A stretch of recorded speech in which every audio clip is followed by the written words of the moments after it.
long-awaited planting day has finally come for the Backyard Farmer Garden.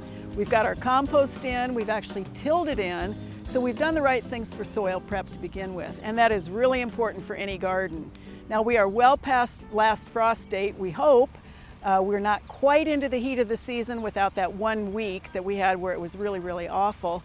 It's a cool day, it's a little bit cloudy, really perfect conditions for planting annuals. We've hardened the annuals off by bringing them out of the greenhouse for almost a week now.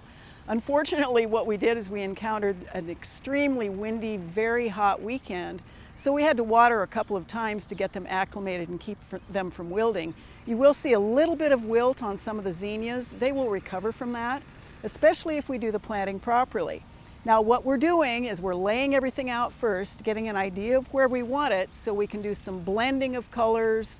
We can do some overlap of our plant masses so that we don't just have color blocks, and really try to lead people through with how we combine the colors and the textures. We're not going to actually pull the plants out of the 4-packs or the 6-packs until we're ready to dig the hole, so those plants spend as little amount of time as possible out of their containers with their roots exposed to the air, even though, as I said, it's cloudy and it's a little bit cool today.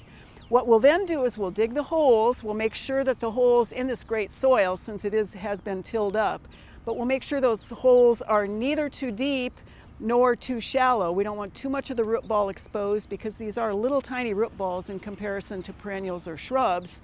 We also then will, if we need to, tease some of those roots apart with our fingers. Chances are, since we used a good potting mix on this, we won't have to do very much of that.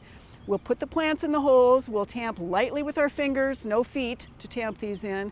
Then we'll do one of the things that really drives a lot of new gardeners nuts, and that is we will pinch the tops off of everything. Everything in bloom, we'll pinch the buds, because what we want these annuals to do, whether they're vegetables or flowers, is put all of their initial energy into reestablishing themselves in this garden.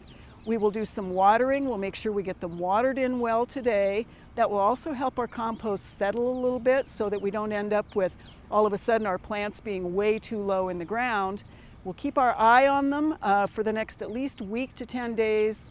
We will have some losses. That's just the way that it goes with annual vegetables and flowers. Probably we'll hold some plants back to be able to fill in the holes. And ultimately, what we will do is just keep our eye on them, watch them, and enjoy the fruits of our labor.